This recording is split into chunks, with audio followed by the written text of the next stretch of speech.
Senhoras e senhores, sejam todos bem-vindos. Eu sou nacionalista, mas tem alguma coisa colada na minha testa aqui. O que será que... Pô, mas quem que colocou esse negócio aqui? Quem? Foi você? Pô, não foi? Meus amigos, é assim. O sistema cola um selo na tua testa, na minha testa, na testa de todos nós, num mundo onde não existem espelhos. E assim nós não conseguimos identificar aquilo que é óbvio, aquilo que está absolutamente claro, aquilo que está absolutamente quase diante dos nossos olhos, e torna-se aí assim impossível identificar a conjuntura onde nós estamos metidos. E isso só é possível fazer, só é possível ser feito, a identificação desse tipo, se nós tivéssemos aí espelhos diante de nós, que não existem, mas aquilo que existe é o outro ser humano. Os seres humanos que formam a sociedade, os seres humanos que aqui estão ao nosso redor. E assim nós podemos concluir, tirar aí uma base, uma ideia de como tudo isso funciona, de como tudo isso é elaborado de uma forma que você não enxergue, de uma forma que você não veja. Ainda repercute muito essa tragédia que aconteceu na cidade de Blumenau, naquela creche, e eu vou acompanhando alguns comentários, algumas postagens que as pessoas fazem por aí. Alguns aí, inclusive os identitários, né, aqueles mais ligados aí à esquerda, eles simplesmente evitam comentar o assunto, porque a Globo não comentou e eles acham que isso realmente fará alguma diferença. Porque a esquerda no Brasil ela se tornou absolutamente liberal. E todo o apito de cachorro, todas as ordens que vierem de cima, eles vão acatar. Então eles não vão comentar. Agora existem alguns outros que comentam, né? Esses aí realmente sem orientação nenhuma. E fazem comentários do tipo como eu vi ali. Mas por que esse camarada não foi atacar uma favela? Por que ele não foi atacar uma base da PM? Por que ele foi atacar uma creche? Etc, etc, etc. Né? E todo mundo aplaudindo. É isso mesmo, porque as pessoas são movidas aí pela emoção do momento, né? Uma frase de efeito. Por que ele não foi atacar uma boca de fumo? Certo? A resposta aí é bastante simples. Ele não é um suicida, ele é um homicida. Ou seja, ele é um covarde, ele não quer morrer, ele não quer sofrer, ele quer fazer com que os outros sofram, com que os outros morram, entende? Tanto é que esse cidadão, né, a primeira declaração que ele deu para a imprensa, quando foi decretada a prisão dele lá, é que os policiais, né, o pessoal da PM, queria dar um tiro na cabeça dele. Que o policial queria dar um tiro na cabeça dele. Ele já, entende, já se colocou ali na posição de vítima, né, da instituição aí de segurança. Entende? Por quê? Porque ele é um covarde. Ele não tem... O objetivo dele não é suicidar-se, não é flagelar-se. O objetivo dele é flagelar os outros, flagelar a sociedade, fazer com que os outros sofram. Entende? Então é isso que é muito importante que fique bastante claro, né? E todo ato de covardia, ele parte sempre de um covarde, de alguém que é covarde, como esse cidadão aí, que acabou aí cometendo essa atrocidade lá na cidade de Blumenau. Outro detalhe também importante que eu gostaria de deixar aqui bastante claro, é que eu já ouvi aí comentários dizendo assim, o nacionalista está colocando aí que ele é vítima da sociedade, né? Conforme dizem aí, um bando de idiotas metidos também dentro dessa esquerda identitária que nós temos no Brasil. Mas não foi isso que eu disse no meu último vídeo. Eu disse que a sociedade é vítima de um sistema que a manipula, e essa sociedade, inadvertidamente, sem perceber, acaba formando pessoas doentes mentais, ou alienados, ou seja lá como você, insanos, conforme você queira chamar, como esse tipo aí. Entendeu? Essa é o resultado da sociedade que gera perdedores. O resultado é um elemento como esse, como tantos outros aí que andam pelo mundo, né? Inclusive estavam comentando que agora em abril é aniversário daquele massacre de Columbine nos Estados Unidos, né? Que foi o maior de todos, sabe? E o mais sangrento. E pessoas como aquelas, né? Essa gente é fruto da sociedade que forma perdedores. E perdedores no mais alto grau. Entretanto, são aqueles que vão reagir, são aqueles que vão ter uma reação inesperada, conforme na maioria desses massacres aí acaba ocorrendo, né? Mas como que a sociedade acaba formando aí esse tipo de gente, esse tipo de perdedor, esse tipo de matéria-prima do mal, né? Como é que forma-se isso? Como é que o sistema está metido nisso?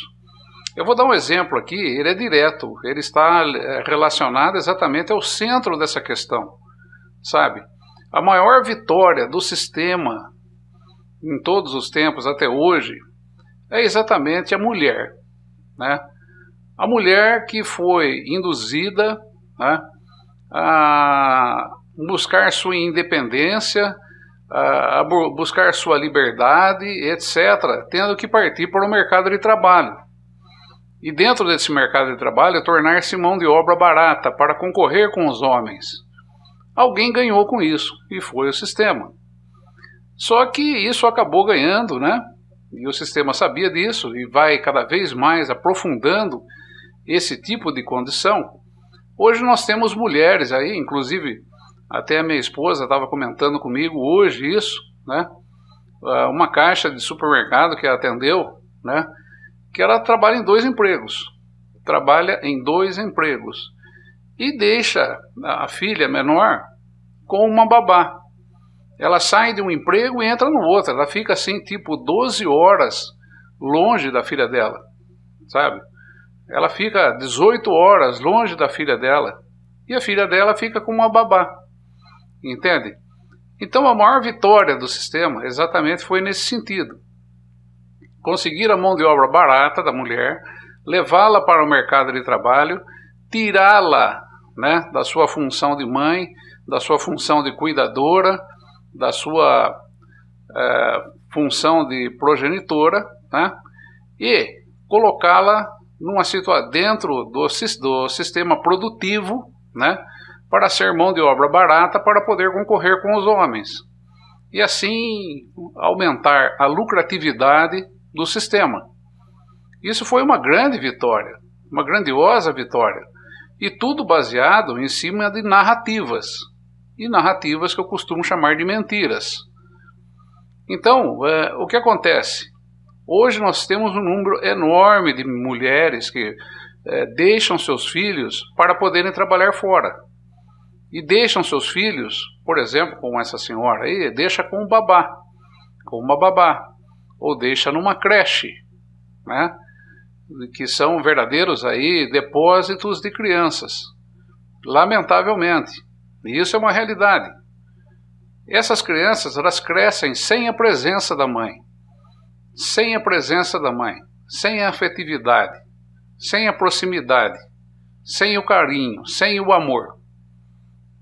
E, na maioria das vezes, e quem estuda um pouco sabe disso, esse abandono enquanto criança, depois passando pela adolescência, essas crianças depois elas passam a viver sozinhas, na maioria das vezes, porque a mãe continua trabalhando fora para poder sustentar a casa, né? Para poder ajudar o marido, para poder fazer isso e aquilo, porque o marido sozinho ele não vai conseguir jamais ter, né,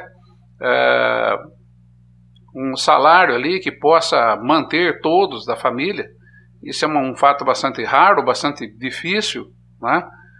Então, veja bem a que ponto chegamos. E depois, enquanto criança, ainda existem alguns subterfúgios. Mas quando chega na fase da adolescência, a distância da família, a distância da mãe, a distância do pai, e o adolescente ali, naquela fase bastante complicada, ele acaba desenvolvendo ali uma série de traumas, uma série de problemas, sabe?